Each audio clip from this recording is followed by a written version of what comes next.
What up, though? This B-Boy Reg I'm DJ Butter, y'all. and We this funky funky fresh. fresh in the flesh.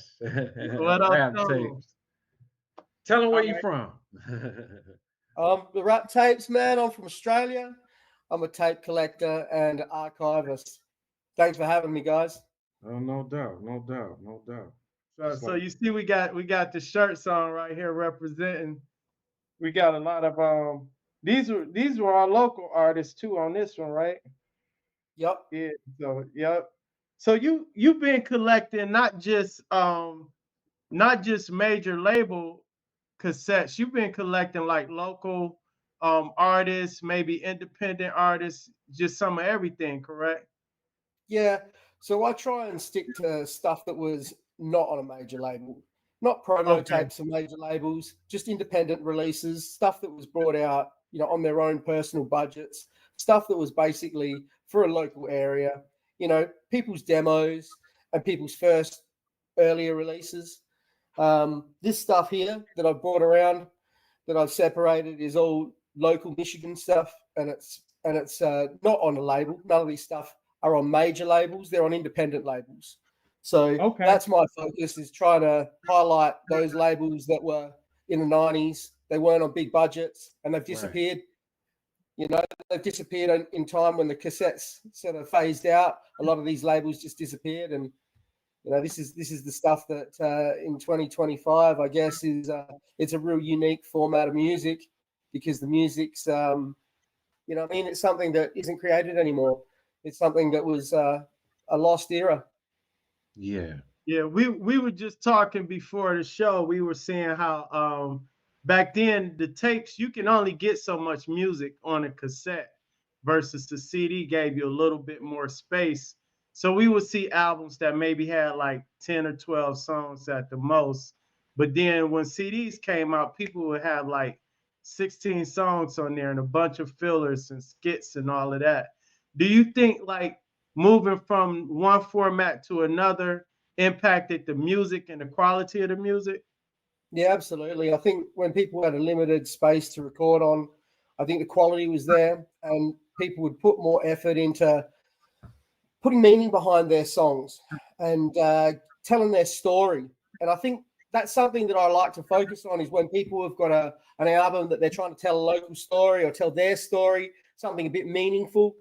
I think that really catches my ear.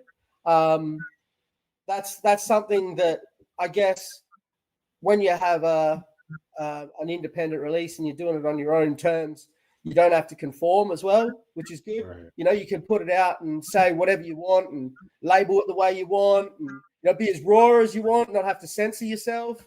So that's something that really appeals to me, and I think that was lost in a way when a major distribution come into place, or when people were spending more money to press out stuff on CD. The factors came into place that they had to put them into shops, so maybe they had to censor some stuff or be selective of what they put on there, rather than when they just had a budget and they bought some tapes and then they did the artwork and recorded it all themselves.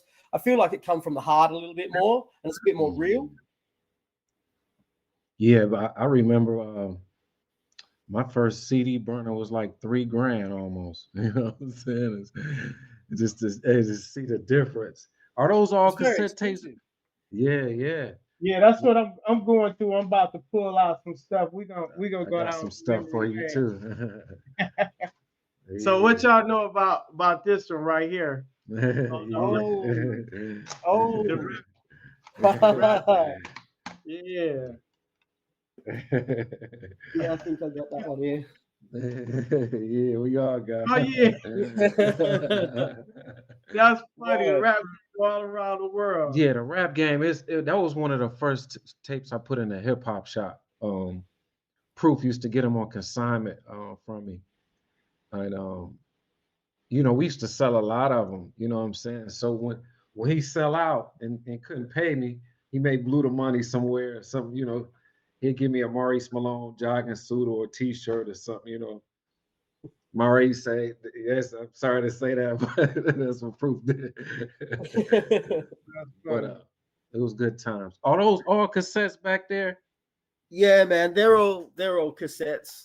They're all Wow. cassettes. And I put this together.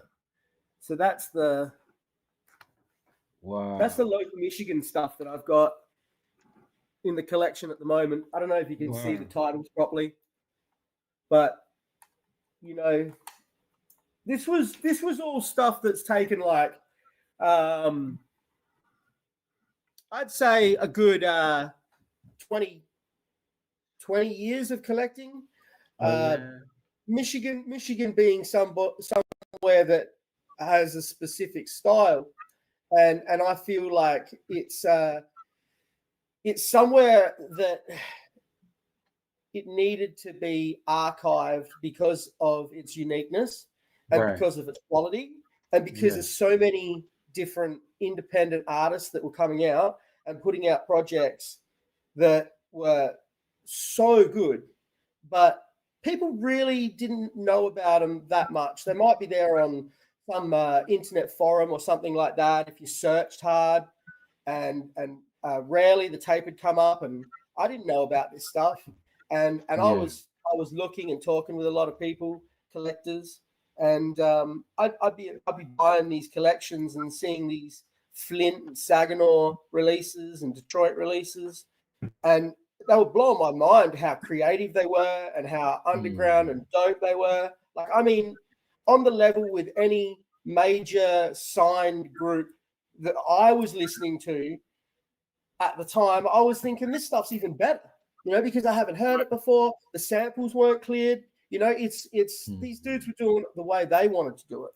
Right. So I would buy more, and I'd be, you know, looking at what was associated with that project and, you know, trying to add to the collection. And these things are really hard to find. You really got to go to the people that were doing the projects. And it depends whether they've still got something. And, you know, then it depends whether they want to part with it. So some people did, some people didn't. But what I've got over that time were the stuff that people had that they didn't really have a place for anymore. Right. Or they were happy to let go. And they were happy to give to me to put in my archive because they knew it would be safe. And it never leaves. It's always here. All of these demos and these independent first releases that were entrusted to me by these artists, I keep. And if they ever need the music, at least they know it's safe. It's dope that your passion is like it shine through, man. Because a lot of artists really don't care about the music after it doesn't make a certain amount of money after a certain amount of years, and it's what you invest. Yeah, what you invested. I mean, it's like you done paid for several guys' albums and to, you know, for real on a major label style. You know, well, this is the thing I like to think that if an artist maybe has a project and they haven't been super successful or got what they wanted out of it, back then, what were they hoping to get out of it? Maybe, you know, a couple of $1,000s. Along comes me. I'm a collector. I want to archive that. I see the significance in it, and it's important to me. And that's why I'm happy to make an offer to these artists for their music financially, because I feel like it would encourage them to make more music, one, but also it would give them a feeling that their project that they made all those years ago is valid. It gives them validity to their music, and it makes them feel like they got what they were owed for that music, that time that they put in. It might have taken 20 years. It might have taken 30 years. But, you know, the validity is important to these artists, and to feel that, you know, that there's people out there that are willing to pay that much, I think should make them feel good. Sometimes it doesn't. Sometimes it invokes bad memories. Sometimes, you know, it hits a wrong chord. I've had a lot of different emotions be brought up when I speak to people about their old music, but it's all passion. That's all passion. And how it brings forth that passion, it is a personal response. And I guess that's something that I'm bringing forth. So I've got to be careful how I do that. But it's all out of respect and love, man. Absolutely out of respect and love. Right. Are you surprised when you start really researching some of these artists? Like we talk about 6 degrees of separation, right? Are you seeing like people that are connected and you like, wow, I didn't know this person was affiliated with this crew, and then but they were also doing business over here? Are you recognizing that's happening like when you're doing your research? Well, to see the difference of what they're doing realistically to what they're doing in the music, just on the music, is interesting.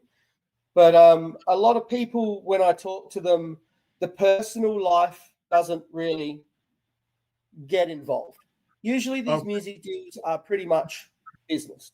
But then you got some people that become friends, and it's completely different. You know, but I don't consider that it's different when it becomes a friendship. Some people, you know, you talk to about music and they're not interested in that, in talking about that's their personal life. Is that what you meant? Like when you connect with people as a person? Well, no, like for example, when we interview a lot of guys on the show, and they say, "Yeah, we were in the studio with such and such," and we're like, "We didn't even know you knew that person, right?" Like there's like all these connections, yeah, that's intertwined in the music, and you're like, "Oh, we started off with this group, but I went off and did my own thing, and now I'm with this group." And you start seeing all these connections and people that were connected in different ways. Absolutely, man. That's how I find this stuff.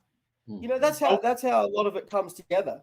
And that's the importance of these tapes, because a lot of people don't realize that the interconnection between these independent releases and some of these major labels and these big releases that everybody knows isn't that far apart. You know, a lot of these independent artists were doing it at the same time with the same people. They might have just been not, you know, a business person as much as the next guy. So their stuff wasn't handed to the right DJ or the right A&R or whatever, the right label executive at the time. So their stuff didn't get out. But a lot of these artists were recording in the same studios, using the same samples, using the same drums, using the same beats. In the 90s, you know, that sampling and that sound was very similar. So you'd have a lot of similarity throughout this different music. It's just the lyrics were different. And it all depends on what kind of story that you relate to is what you might sort of feel, you know what I mean?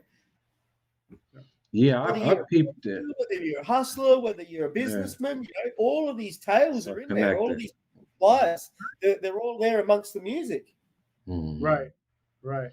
Hey, I wanna. You remember? Do you have any cigarette case tapes? Like this one right here. This was the Firm. They put it like in a cigarette box. No, I don't. But I remember the big pun, the capital punishment came out like that. Yeah. I've never seen the Firm one. I've never seen that. The RZA did it too. This was the RZA. Shit. Yeah, Bobby Digital. I had no idea. And one of our favorite. Yeah, one of my favorite promotional things that I seen done from a promo standpoint was when Craig Mack first came out. They had the Big Mac for Biggie and Craig Mack. So yeah, between Butter and Mark, it was just, we had a lot of promo tapes, and we just seen the art of creating different tapes and different styles and the nostalgia. Then you open it and you read the credits. You know, it was just something about cassette tapes that stood out. Absolutely. So we was blessed to have a childhood friend that was promoting these records, so he could give us the Big Macs, and you know, the different labels used to look out for us. And you know, Cue Ball, that tape Cue Ball. Yeah. He used to go to the studio with us. You know, the same studio. Mo Master used to have all Cue Ball vinyl and tapes, and to see it reach to your neck of the woods is crazy, man. Yeah, I just picked up some tapes from Mark Kemp after you gave me. And, one of them was this tape called Slim Coroma. Slim Coroma? Yeah, Slim Coroma. And I think he said there are only 30 copies made. And that had that dude on it as well. So that's what I mean with the connections that I was saying. you know, these tapes might have not been heard, but then they got such a connection to these other ones. It's like a jigsaw puzzle. I'm trying to connect all the pieces, you know. And if you got a certain label or a certain management syndicate there, you try and get all of the tapes by that person. And sometimes it's so hard, man. Sometimes they're only demos. So, you know, like trying to find them, it's like there might be 5 in the world and a few of them might be gone. It's amazing to see what's out there in people's collections still. Yeah. You get that shirt you got right there is all Michigan tapes on your t-shirt, right? Yes. What's the website? Give out the website. Rare Find Records with a Z .bigcartel.com. And you go on there, you can get the t-shirt and you can download the mixtape that me and DJ Butter did together, the 313 mixtape. It was hosted by DJ Butter. Thank you very much for helping and the contribution. I really appreciate it. It was great to meet you. You know, I feel like we really have the same interest at heart, trying to promote these artists, these underground artists. You've been doing it for so long, and your mixtapes are so valid in the game, in the history of Detroit. It's an honor to be a part of one with you. So I appreciate that. And thank you. Thank you. I appreciate you. So the mixtape that we done is there, and I'm going to be making up some hard copies. And whenever someone buys a t-shirt, they'll be getting a hard copy with the t-shirt for free. Yeah, it's dope to see for my Detroit homeboys to even see this, you know, to see it reach to your, you know, neck of the woods is dope. You know, I've been bragging to a lot of my homeboys to send you t-shirts and stuff. So you got some stuff that's coming, you know what I'm saying? Just because they want that reach too, you know what I'm saying? I appreciate it, man. Yeah. When I heard it was Dilla month, man, I thought it's the most fitting time. What do we got there? What's this? One of my tapes, ain't it? Oh shit! Wow. This DJ Butter bugging. Oh wow! I haven't seen that in 30 years. What is that from? This got to be like early 90s, probably like 94, 95.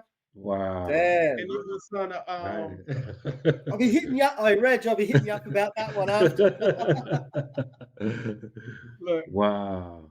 Oh, it's the sticker on there. Yeah. Wow. I haven't seen that one before. I mean, I probably customized it for them or some crazy stuff back then. That was my way to keep, you know, I wanted to keep my friends motivated. You know, that was always so much stuff going on in the streets, you know, so to see him still have that stuff is dope, you know. So little backstory on Butter is like, you know, I remember he'll be like, come over, drop a verse, or I'll do a song, and he'll be like, give me a copy of it, and he'll put it on a mixtape, and I'll be somewhere and somebody just singing my lyrics. And I'm like, damn, this is what it feels like to be famous, right? So, you know, growing up, you heard like, you know, New York DJs and other DJs, and you would hear like all the hip hop mixtapes, but you didn't really realize the impact of it until you were an artist on the DJ Butter mixtape. And you like, damn, this is better than being on the radio, because the radio is given to you, right? But on a mixtape, somebody actually have to buy it and say, okay, I like these particular artists, right?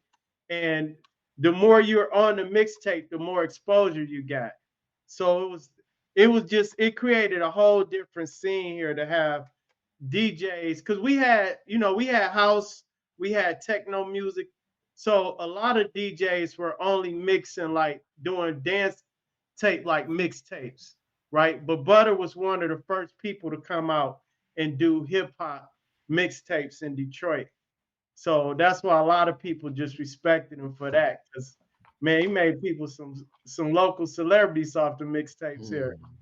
Absolutely. Yeah. Hey, we got the we was pressing them up, you know what I'm saying? I was putting my name on them, you know what I'm saying? Oh, word. Yeah, my name was on them. So I would just want the guys. How many were you doing at a time? Like 200-300, you know, making sure, you know, at that time you could customize them and they was kind of frequent around. You can order them, you know. So Yep. I buy them with my name on them and just get them home and dub them up, you know.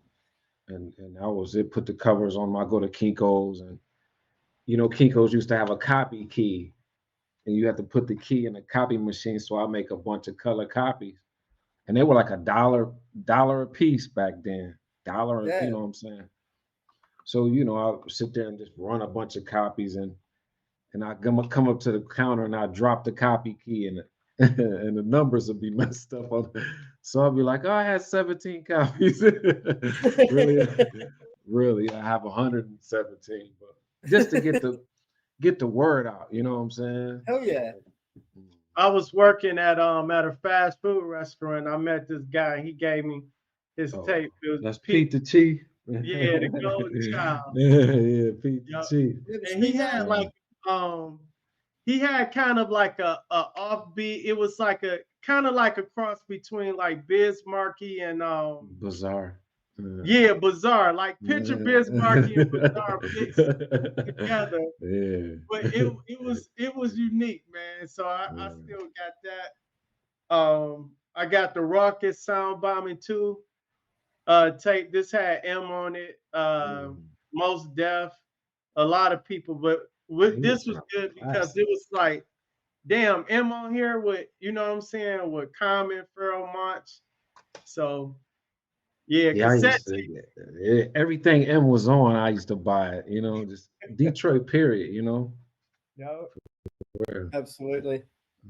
Yeah, who was the who was I got a who was the couple of hottest tapes in your over here. who's the hottest in your hood, in your neighborhood? Like what tapes you got over there from your neck of the woods? From my neck of woods, I've got a rack that's probably back here that's about 100 tapes that are local Wow. Australian artists. Wow. But they haven't been making tapes since, you know, the mid 90s, late 90s.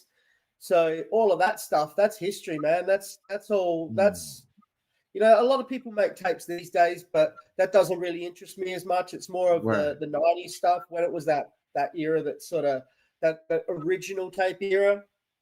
But I'd say, you know, over here, there's the people like Trem, the Lyrical Commissions, the Death Wish casts. These people have, some of these groups have gone international. They're well known over in Germany, but Australia's scene is pretty underground still. So a lot of these tapes would only be known locally. You know, there are a few big names out there, but you know, they're not always the best of the music, the best audible, you know, artists. I'd say some of these underground artists from Australia have really got a dope sound. They got some really cool sounds from early that mid 90s, that early 2000s era. I think Australian hip hop had a really unique sound that really defined us. And that's when people sort of found their real feet and their Australian sort of their sound. But man, I guess that's a difference. That's a long story there, man. If we're going to go into the Australian sort of history of things. Hey, we was listening. Hey, it was Derek B back then and the Cookie Crew, and I remember the Cookie Crew. Oh man, it was. I'm talking like, you know, there was Death Wish Cast, there was Just Us Crew, there was then there was Obese Records came along, and then there was a whole bunch of the whole lineage of these artists that came out, and man, there's such a story there. The Australian hip hop scene is very diverse. It's incredible. It's really incredible, and there's so many different artists and so many dope different projects that are so unique, but have their own stories. Once again, it's an incredible, fascinating evolution of music that came out, you know, probably a start of 86, I'd say. Australian hip hop started, and then it's, you know, what it's become to these days is it's just grown. We gonna come out there and do a showcase, man. Bring some of the Detroit homies and I'd love that, man. Yeah, that'd be dope. That would be the best. You said that hip hop kind of took off, started in 86 in Australia. And it's funny to hear you say that because, you know, here in the States, a lot of times we think like other countries got into hip hop so late, when really 86 was kind of early on. I mean, it wasn't 78 or 79, but '86 is pretty early to catch on to hip hop and really Yeah, actually when there become an wasn't much artist. influence. There wasn't Right. much influence over here, and people had to send photos. They had to do the snail mail thing. They had to send hard copies of whatever they had. There was no digital way of sharing music back then, apart from sending tapes. And I guess you could record some. They would have recorded radio stations and sent freestyles back and forth, and listen to some, mail ordered the music, and they would have had that influence. But there were very few publications before '86. I think Vapors magazine would have been the first, and that was one of the world's first graffiti magazines, graffiti publications, and it had a music section in it as well. That was from Sydney, Australia, and that was around in '86. And then there was IGT, which is the International Graffiti Times, which was, I think it was a US-based graffiti mag. And, these were the first sort of graffiti publications in the world. So, there was ways that people were accessing hip-hop if they really wanted to back then. But pre that era, pre '86 and pre those publications, I don't know how people would access it apart from going over there and maybe finding something and then bringing it back. Because even the stores, I doubt there would be much that they could order. Right. It would be very limited. I mean, it would be very limited. Right. You do graffiti as well, but you're all around b-boy, aren't you? Not all around b-boy. I don't DJ, and I'm not a b-boy, but I do graffiti. And I have had a record label for about 10, 15 years. I started in around 2000, probably 20 years, about 2006 I started that. And that was a local-based record label. But yeah, before that, I've been doing graffiti for about 25 years. So yeah, that's where I started in the streets, and that's where I learned about hip-hop through my friends that were doing craft. And there were a few like hardcore rap enthusiasts, I'd say, back then. They were just street dudes that knew good music. That was before I had access to the internet. And they showed me a lot of stuff, and it was really, they were very what's the word? They were very they kept their music personal to them, and they wouldn't share that stuff. And when you'd hear something, you go, "What was that?" They wouldn't really want to share it with you. They'd keep it to themselves. They'd be like, "No, I got that. That's mine. That's not for you." So you've got to either get to know these people and befriend them to find the music, or you just it was weird back then when there was no internet and this music was limited. People would really not want to share the stuff so much. So when I finally got on the computer and found access to be able to find this stuff, I wanted to learn, and I just learned and learned and learned, and I wanted to listen to everything and see. And that's when I was trying to connect these different artists with the labels and looking at the inner notes on the tapes. Tapes appealed to me because they were more underground. There was a lot of stuff that was coming out on tape that wasn't coming out on CD. So I was going, well, if I collect just vinyl or just CDs, then I'm going to miss out on a whole portion of music. So I found myself narrowing my collection down to collecting more tapes because there was a bunch more stuff that was, I guess it appealed to me because it was like those EPs and stuff that were less tracks on it, but more quality.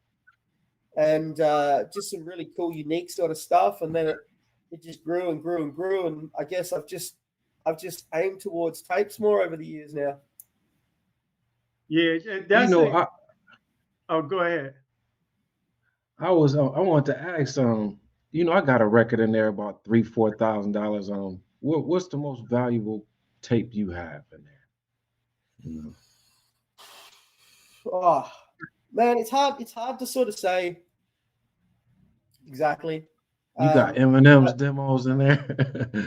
Yeah, I do. I got one of his demos that would probably be up there. It's hard to value that stuff though. Yeah. Like what it's worth and what I've paid for things. That's I could tell you what I've paid the most for, but what something's worth, it's who values these things? What's it worth? It's really worth what the next person is willing to pay for it. I've had people offer me currently, $3,000, $4,000 for some tapes, and I won't sell it unless I have to, because I know that if I sold it, then I wouldn't be able to replace it. That's the thing. If I could replace it, then I would. but I bought these certain tapes because I want them for my archive. And there are some things that I phase out of my archive eventually if I feel like I'm not so focused on that project by that artist because there's something else that I want to collect by them, or if I feel like that they don't fit in my art in my archive for some reason, I might move some stuff out. But as far as value goes, I feel like it's all history, and the history is as valuable as they're all the same value. You know what I mean? They're, like they're your tape, babies. one tape might be worth $1,000 out of one catalog, and one tape might be worth $500 out of one catalog to a person. But to me, I'm trying to collect the history, and I'm trying to put those tapes together.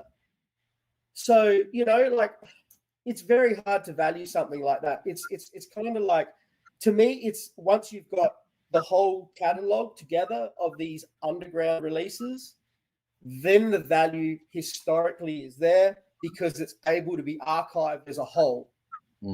Right. So, if I'm missing one thing if I've got 10 things out of a catalog and they're very hard to find, and there's one that's missing, and I'm talking about something that these artists don't even have anymore, really underground projects, and there's one that's missing, of course I might offer more. But is it worth more, or is it just worth more to me? Right. That's irrelevant. The price is irrelevant. That's why I really think that some people, when they get offered so much for these tapes, and then they think, oh, well, now that I've been offered so much for this tape, it's worth more. I think, they're really sometimes shooting themselves in the foot. Yeah. When you get that right offer, take the offer. That's the right person that wants that tape. And, sometimes it's not necessarily just because they want to invest and buy something and resell it. Sometimes the history to a person is more important than any value, and it will never be resold, and they'll never get their money back. And that's where I'm at. Sometimes I pay too much for things, but I don't really care. It's not about buying and selling and trading and prices. It's about keeping that music there so it's together, and so it's safe, and it's all together. That's the thing I want to do. I try and put all of these projects by these artists together, and then speak to the artists. And then sometimes you bring friendships back, sometimes you bring a whole circle of friends together again. And that's the special stuff that keeps me going. That's what I thrive on, man. Seeing these artists after 30 years remember their music and like really, get that spark again. And it's like something that they haven't felt since their childhood with their friends. And being a part of something like that and then talking to the people about their music, it means a lot more to you than just listening to it as lyrics. It's like you can understand those people and that story behind the music from a personal level. Yeah.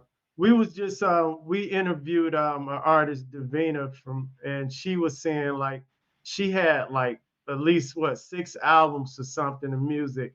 And she felt a certain way because she hadn't released it. She felt like she was killing the music. And the good thing about cassette tapes is back then, a lot of artists stopped rapping by the time CDs became the mainstream, right? So you got something unique, not just to the listener, but to the artist, like you said, like, hey, I forgot I recorded this song. You know what I'm saying? Or I forgot I did this song with such and such, because if it was on CD, we could have copied it and thousands of copies could have got pressed. But when it was on cassette, you know how long it take to dub a cassette and make 300 copies?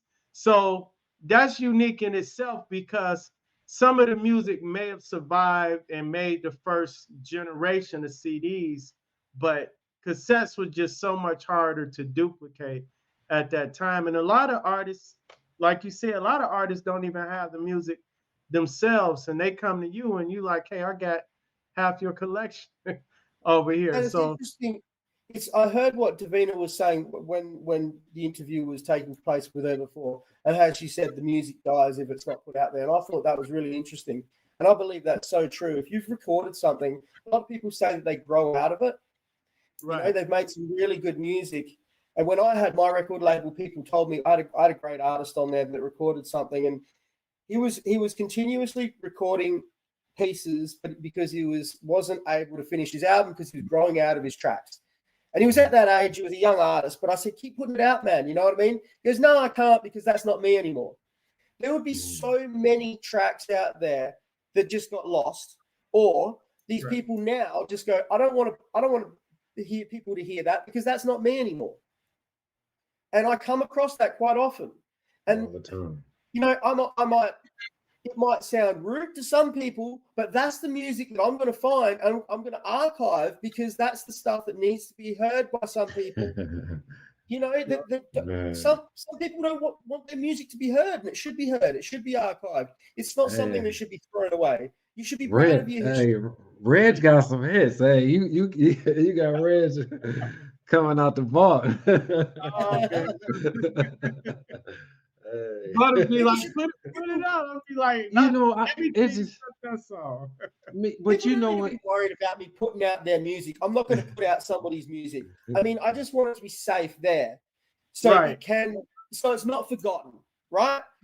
There are people that are actively trying to collect their old music and keep it for themselves, and so it doesn't get heard.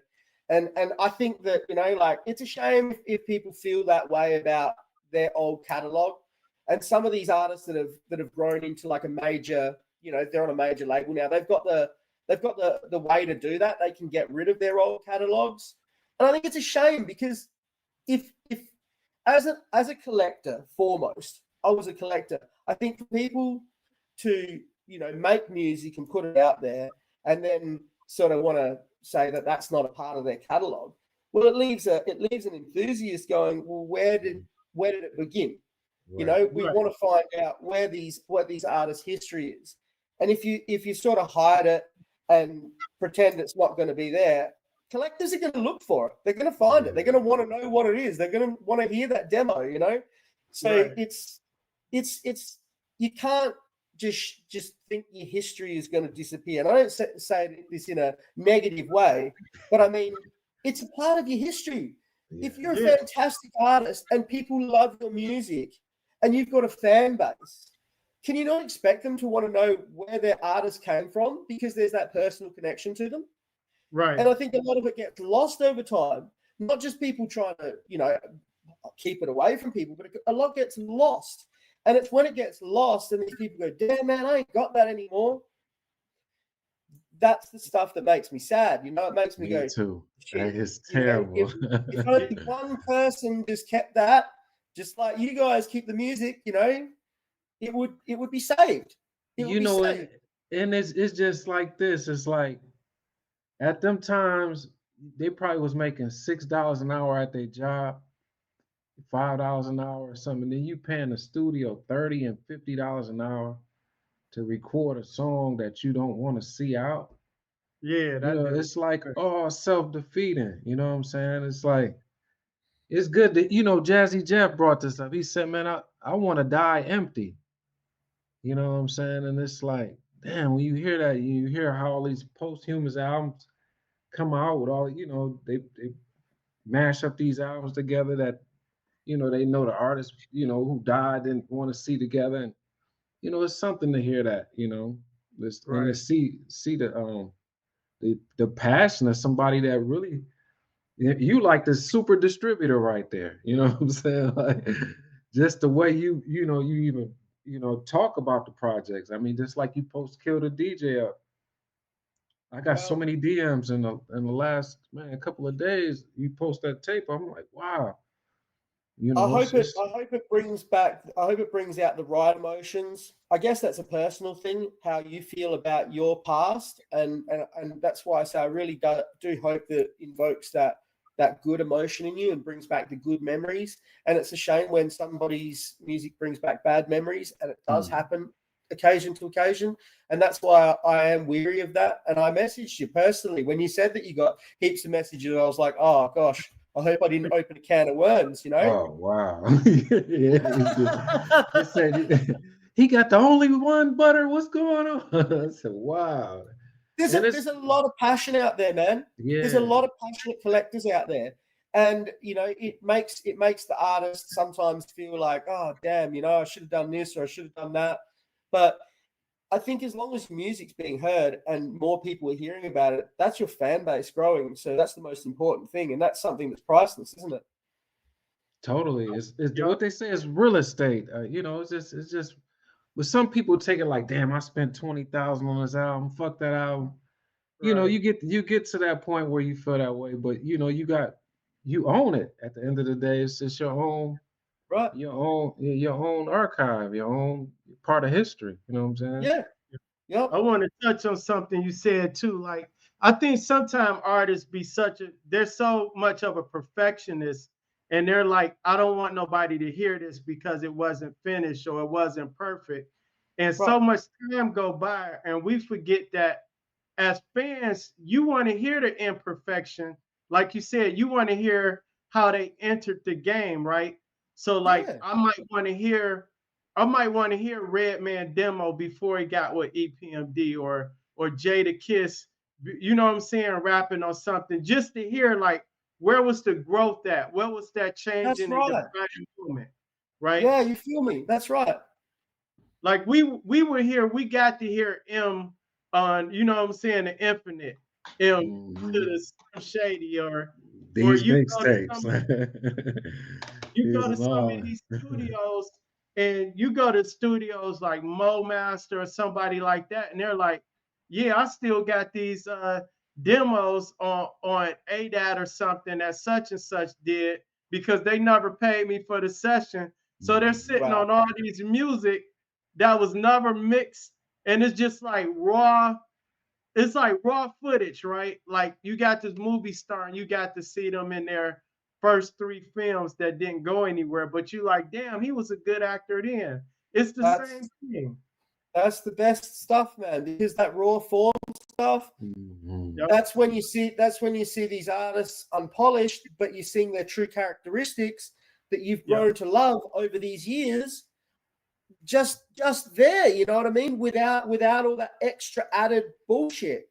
And if we Right. love that artist, if we love them for who they are, with all their imperfections, man, sorry, polished all up, then we're going to love them with all their imperfections and listen Right. to them when they're the youngest.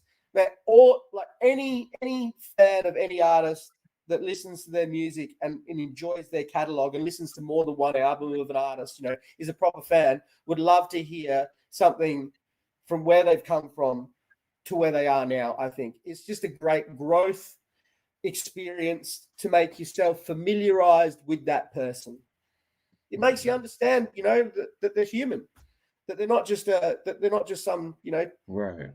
character. They're not just a character on the CD that you're listening to. It gives you a bit of a personal understanding of, you know, this person's come from here and he's gone to here. Yep. I Hey, was saying it. Go ahead. but real quick, rest in peace, Phil Pot. Can you Oh, see you that? got that tape. Oh Wow. shit! Yeah. Wow. Heartbreak Hotel. Wow, So you get the tape.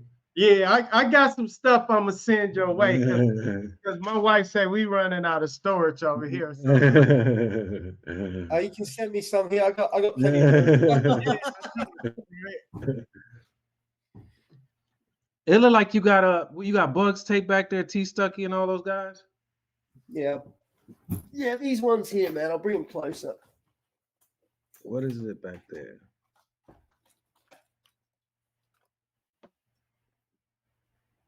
oh wow. Well, you got the Motor City compilation. Show the cover on there. You got the Puritan homie on there. Let me show them the cover of T Stucky right there. Free stuck. Wow. Hey, Stuck. This is all the way in Australia, Scotland. And that was a double Real. tape. That was the double Yeah, tape. he got both of them. Yeah, Yeah. I was help promoting that album right there. Dang, that's Yeah. dope. What a classic stuff. cover, eh? Yeah. What a Yes. classic cover. Puritan Such Avenue a right tape. there. Yeah. You see overseas Stuck. This is what's going on. For real. And what else could I show you? I've got. Let me Y'all know put about this. straight. Yeah. Oh yeah, the NSC. I got that one. I got the Spotlight album somewhere over here. That's what I was Oh, looking for. he don't got that one. I know he don't have that. Oh man, he gotta have The spot. I No, I don't know. don't have the Spotlight album. No. Yeah, Oh, Bugs. Rest in peace, Bugs.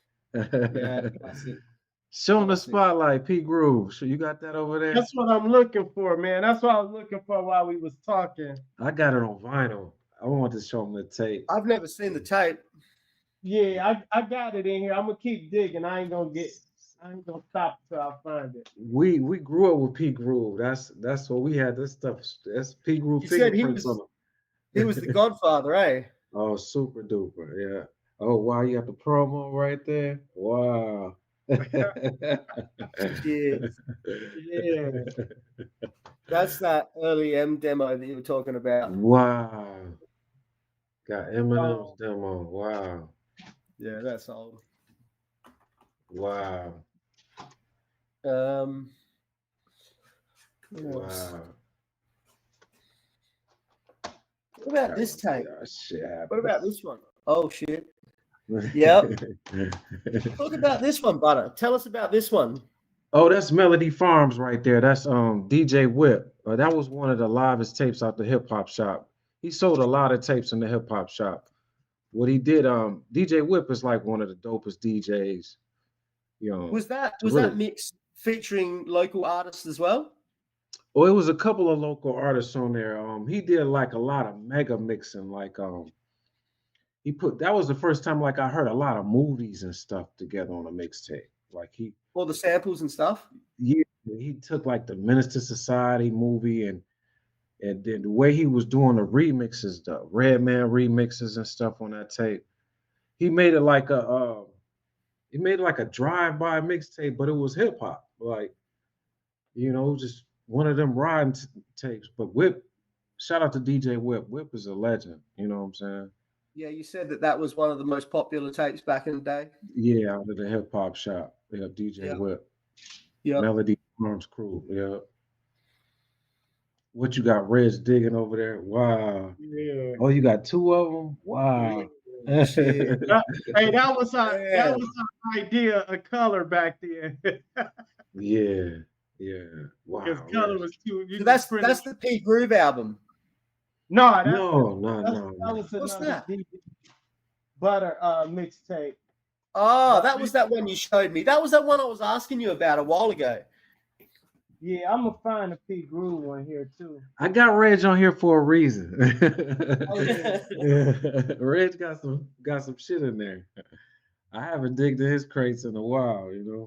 Yeah, I'm gonna find. I thought I had it all on sitting on top because I usually Shout have out to P Groove, Sleepy D, The Inner Circle, Boog Woog, DJ Dez. Hit me up, P Groove. I got a t-shirt for you, man. Yeah, P Groove, the legend. That's our Marley Marl right there, you know. For real. P Groove. What you got over there, Reg? Let me see what I got. I'm getting closer because I'm getting down to the pack.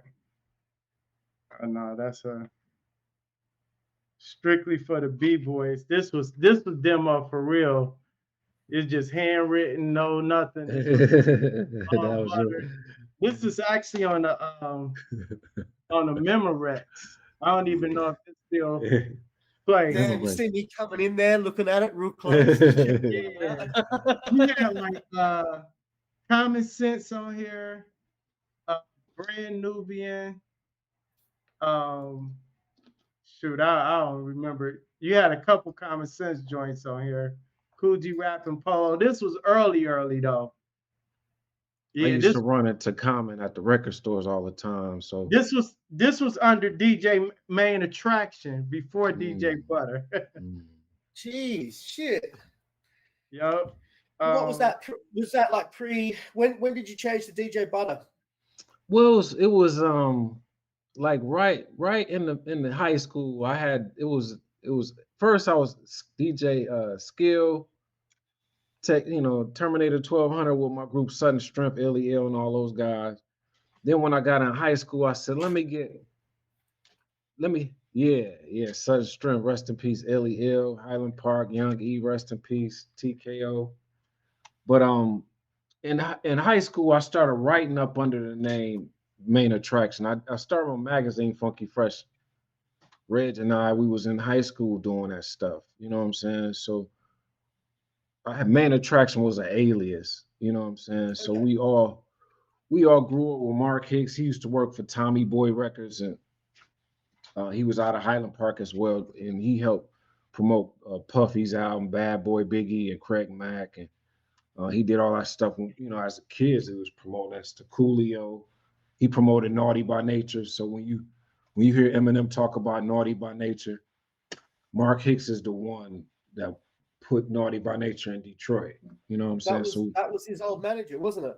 yeah, he was Dirty Yeah. Management. Yeah, that's so Mark. Proof is actually in a Naughty by Nature video, the craziest. You know what I'm saying? If y'all We look, both was. yeah, Mark, B-Boy Reg as yeah, well. Mark came in and got us because they just needed people because they did 2 versions of the video. Mhm. And they did one version where they just had actual live footage of people. So like from each city, because they would be like, Detroit niggas are the craziest. So we was down by the Joe Louis fist. But everybody noticed Proof because he had the big That hair at hair. the Yeah. time. So you could not see Proof at that time. We gotta put that in this clip, Reg. Hey, you gotta show 'em, man, for real. You remember this one, Butter? Yeah, yeah. And show 'em what color the tape was. Oh, the tape. Oh yeah, yeah. You was on your E-Shine joint right Nice. there. Yeah, Tape. wow. And you know what? I kept this one because I was like, my boy got a red tape out. Mhm. Yeah. It's the butter Yeah. red tape. You got to tell Yeah. us more about Sudden Strength, man. Tell us more about this tape. Well, Sudden Strength, it was my boy Patrick Carey Hendricks, man. He was the lead of the group Sudden Strength. He actually showed me how to DJ. He showed me how to produce on the double cassette players. You know, he and add the cuts, and he was layering the tapes. Patrick Illy Ill was the type of guy to say, I'm gonna have this song done in 20 minutes, right? And he'd call me in 19 minutes, 18 minutes, and the beat, it would the rap would be done layered with the cuts. He was just that type that like he'll motivate some unmotivated people. That's how he was. You know what I'm saying? It was like he'd make a beat in 20 minutes with the scratching and call me in 19 minutes. He said, yo, I'm gonna call you. That was his thing. Like, he was just He loved it. yeah, he was Rock him in Highland Park, but he got killed when we was 15 years old, trying to hustle, trying to get in a good studio, things like that. We wanted to get, make sure we had a record deal before we got out of high school. Drugs was heavy in our neighborhood, things like that. So I made it an effort to record with my friends more, with B-Boy Reg and my boy Joey Bishop, TKO. He's actually on Kill the DJ, TKO, the Bandit.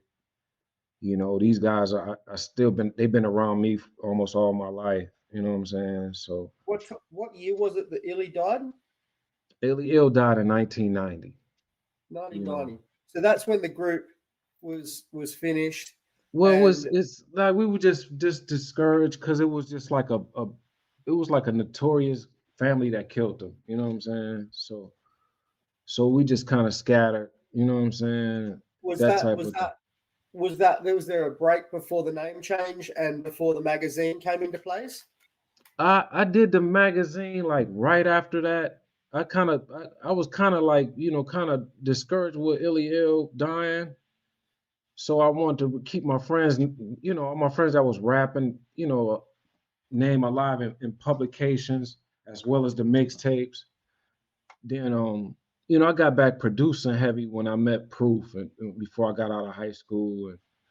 And P Groove was showing us a lot back then. You know what I'm saying? Like we all grew up with P Groove, Illy Ill. All of us grew up with P Groove. You know what I'm saying? So P Groove once he started putting records out with the Spotlight album and seeing Dilla around P Groove, it was kind of like it kept me motivated to put records out, things But like what that. year did the Spotlight album come out? what Spotlight album came out with, an 89, 90, Reg, or something? Was it Yeah, 90? yeah. It was like 90 because we was graduating high school 90. around that Yeah. time, yeah. 90. Yeah, I got it That on would be really vinyl. inspiring. Yeah, Yeah, P Groove. I actually got some I got a couple demo songs from P Groove from back in the day. I got those on cassette. I don't know why I never switched them to CD or anything at the time. Yeah, Reg did a lot of demos with P Groove. He got a song called HP Style, Reggie on a Plate. It was his version of being Reggie Jackson, you know, the baseball player, but it was Reggie on the plate with him being B-Boy Oh, Reg. word. Yeah. Yeah, So that's a good P concept. Yeah, P Groove was making a lot of those tracks for B-Boy Reg, and I was learning from them guys, you know. I'd love You to hear remember that stuff, listening Reg. to them? Yeah, Rock Ice. Yeah. Yeah. Yeah. Um, Reg and whipping them then out. this not Detroit, but this was the Beat Nuts. And when I read the Intoxicated Demons, but read the back of that, imagine that in a record store. What a promo tape, hey? That's, This is that's some wild shit, man. this That's is wild. not politically You couldn't correct. have that in a shop these days, could you? No, not at all. Not at Man. all. Even back then, man. That's some wild shit, man. That's crazy, hey. I love it. You got this Make the Music Yeah, 2000. yeah, Pete the Chief again, the Fat yeah, Child. yeah. Yeah. I'm still looking. I'm gonna find that spotlight. Shout out to Pete the Chief. That's our homeboy, Pete the Chief, man. Yeah, I hardly see him, man, but that's our boy, man, Pete the Chief. He moved down to like Memphis or something like that. I Oh think. yeah, Yeah. Yeah. He had some solo tapes. Yeah, he got 3 of them. Was it 3 or 4, Reg? Yeah, he did. He did like 3 or 4. Yeah, I have to really check him out, man. You have to remind me after. I'll check him out. yeah. He was one of them guys that would get like you know, he just put his money and put his money in his music, man. He really didn't try to like put it in stores or anything like that. But yeah, So he was hustling that stuff independently.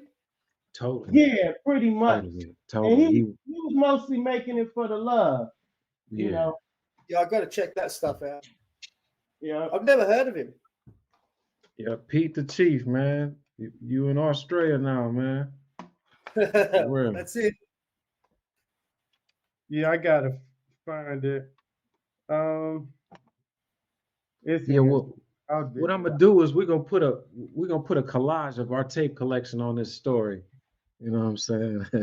yeah, and Make put it. it out there so you can see it. Cause I'll be digging forever. I didn't run across stuff. I forgot I had like this King T when he was on Aftermath. This was like a promo copy with like 5 or 6 songs on there that it actually never came out. King T always came with that fire, man. He was one that never missed. Yeah.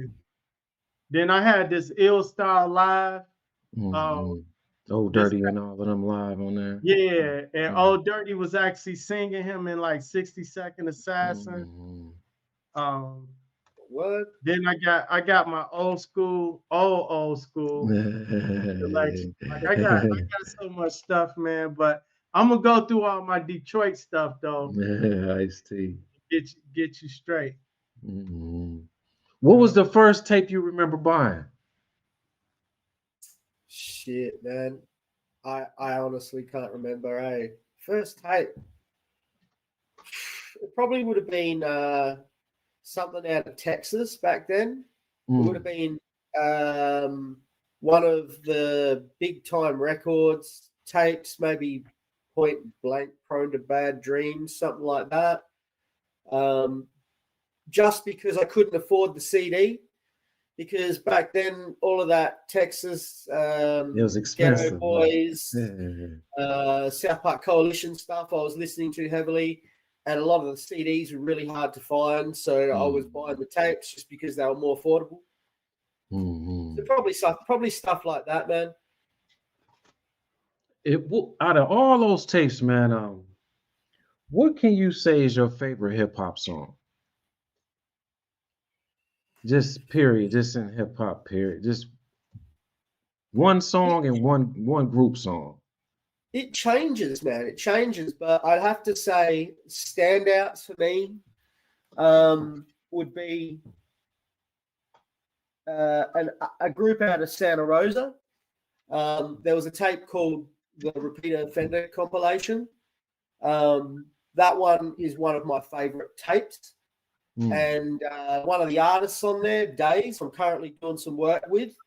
Him and I connected about talking about the music through demos, and I heard his music that was recorded in '97, and I thought that was some of the best, not just because it was unreleased, just in general. I thought from hearing so much music from different areas in California and different styles from California, I thought that was such a unique and incredibly good recording that we talked about it and we developed a friendship, and now we are re-releasing the music. We're shooting a documentary about it, and that will be coming out soon. So that's one piece of music that I thought was incredibly underestimated, overlooked, and I thought was just incredible. That was one that I only discovered a couple of years ago, and I discovered it through their official release, which is quite hard to find, and that also is really amazing. DJ Mark 7, DJ Chaos out of Santa Rosa, he was behind that music, and there was a whole group of artists that were involved. But that stuff really stands out to me. That amongst so many others, that's just my pick off the top. But I could pick a different artist every day that I think is as amazing as any other. There's so many different, absolutely incredible songs, albums, groups. I really couldn't break it down to one specific that's my favorite. Reg persistent with finding that spotlight out. Yeah, I didn't run across. Remember Raw Fusion with Money? Yeah, Tupac Boys. This one was never opened. This ESG, Swinging, banging. Quentin, remember Quentin is Quentin's on his way. We'll roll another J. The Weed Man, the Hooligans. Remember the Hooligans? That's Alchemist. Yeah. But I know you remember this. This was the Ready to Die promo before it came out. But he was rapping over all Death Row beats. Yeah. And then see. I got this and was like, I don't want to hear this shit, right? And like that piece. I didn't like it. I mean, it didn't appeal to me. And then after a while, I was like, damn, they turned out to be big as hell. And rest in peace. I can't find a cover for it. It's in here somewhere, but Saphir. I got that. Junction. Yeah, I got that. Yeah. Cousin Harold at the light. Most people didn't know he was a rapper, a good rapper. But I'm gonna find it. We gonna put up all our Detroit homies. You got a really dope collection, Reg. Yeah. It's good to see that you've held on to it for so long. Oh yeah. We're gonna do a vinyl segment one day. I'll bring out all the vinyl and the CDs, and we're gonna keep I got heaps of vinyl there. I used to collect vinyl before I was collecting tapes, and I was heavy into it. I was trying to get all of that independent stuff that's out on tape, man. All of that stuff I was buying before the tapes, and then a lot of it I found out about. They had tape releases, so I bought the tape as well to pair up with the vinyl. So anything that I have in my tape collection that had a vinyl release to it, I've probably got that as well, man. I try and buy the vinyl, the tape, and the CD. So if it's available, that's dope. Well, I want to ask you something. Are you running across any other tape collectors, and like, what are they collecting hip hop, or do they have a certain niche they're trying to collect? Underground hip hop's pretty big out there, I'd say, amongst collectors, man. People are looking to try and find stuff that isn't available on the internet. The more obscure the stuff is, people like different stuff. People want to hear different stuff that wasn't really, you know, maybe associated to a different artist that they know, but something that was never released or something like that. Collectors are mainly looking for the stuff that was in short print. Obviously, you know, people want the stuff that is limited that other people don't have, but it's got to be good music too. You know what I mean? It can't just be anything. So there's that collectors circle that are very much archivists, and they want to get stuff like I do, like have everything from the certain record labels. But then there are a lot of collectors that are just buying it by ear. So, you know, it depends what they like, and they'll be willing to pay more for certain things that they like because they're not trying to fill in those gaps. And then there's people that collect certain areas. You know what I mean? There's collectors that won't buy certain areas music just because they don't collect that certain standpoint or that certain place's music. But I think that collectors in general are looking for tapes and are willing to spend and take more time to find those tapes that they really want. And it's becoming something that's growing as well. More and more people are getting interested in these underground tapes, but it's a learning process. You know, you can't just jump in the tape game and know everything. It takes a long time to know what's what, and there's so much to learn about. So it obviously takes a lot longer for certain things to come to light. There's people like us that are putting them out there, and you know they're making it easier for people to learn about. I got a question too in regards to like the quality of the cassette. And are you using like the older cassette players, or are you buying some of the newer ones? I've seen a few like online, and I'm like, my biggest fear is putting in one of my rare cassettes and the tape deck eat it, right? Because we used to fear that. I use old tapes, man. Old tape decks. I don't trust the new stuff. That's why I don't digitalize my tapes. I've sort of steered away from all of these contraptions that people say are good for digitalizing tapes. I've recently found one that is like it's a Tascam, and it's supposed to have like digital components, which I'm pretty interested in. I might invest in something like that to play the tapes, but I stick to these old players that I trust, and I usually have a few on hand that are ones that I've tested for years and that I know don't chew the tapes, and they're the ones I play. And when one dies, I'll still have a couple there, and then I'll buy another one and I'll test it for a long time. I'll test it with tapes that aren't that important and have the ones that I've used for a long time that I know don't chew for the more important tapes. It's a very selective process. You've got to really be careful because you don't know when a tape player is just going to give up the ghost. And if you're playing one of your most important demos and it chews it, I almost feel like I'm responsible for that. Well, I do feel like I'm responsible for that person's history. And if it gets chewed, you know, you're the one to answer to that music being lost. Right. Yeah, so, but these new tape players, they're not made with the quality heads and with the quality components that the older tape players were, the old Acai's. And you know, if you can find one, that's the thing. If you can find one that's not thrashed out, that's your best option. It's you know, usually you can find one at a flea market or a secondhand sort of, I don't know, something like that, like a secondhand sort of place. But it needs to be one that's taken care of, like somebody that's come out of an estate or something like that hasn't been thrashed, that hasn't been overplayed, that's still got life in it, or it's been taken care of by somebody that's into audio. Right. That's dope. Man, it's dope, man. Your passion for collecting, for hip hop is so dope, man. It keep me motivated, bro. This is to keep the artist motivated. I appreciate you, brother, man. I appreciate you so much. Like you said, to meet like-minded people and people that are on the same path in life is what it's all about. And when we connected, I really felt that. And I appreciate you, man. I really appreciate having you there to support what I do, and it's really a privilege to be around you, introducing me to people and man, support Detroit hip hop.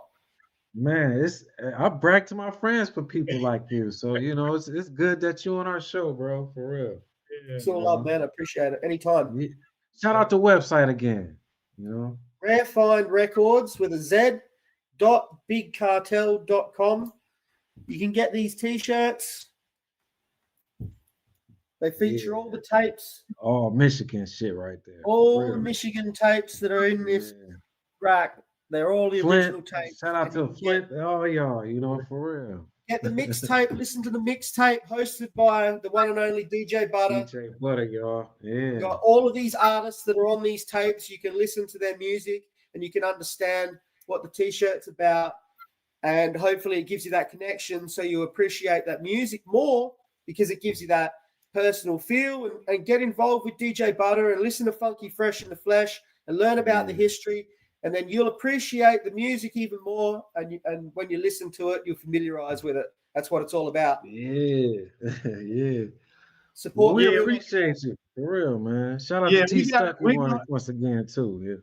Yeah, we're going to have to do an update in the future, because we want to see what the collection looked like then and what other artists you got, you know, that you connected with, and how it impacts some of these artists as well, because it's, you know, like you said, it's just a lot of history there, man. You kind of, we've interviewed people that haven't recorded, and all of a sudden they back in the studio after 20 years, you know, so you just never know what could come out of it. Well, hopefully somebody out there, you know, wants to do something like this and connect with other people. If other people have got old music that they want to bring forward to the archives so people can hear, please contact me. I'd love to see it. I'm always interested in buying tapes, and they'd be preserved in a home that will be safe. The music will be safe, and if you ever need to access it, it's here to access. And I'd be happy to work with people. I'd love to work with people to get that music out. If they need a way, if they want a way, if they feel like that, you know, they've got some underground music that they, you know, hasn't been put out since the 90s, I'd love to hear it. Maybe we could do a release project or something like that. I'm all about the underground and supporting these artists that have put their hard work in. And, you know, it's all about that movement, man. Hip hop, keeping it alive. The real tape digger right there, for real. For real. Thanks, guys. Well, before we escape, we want to say special thanks to Rap Tapes.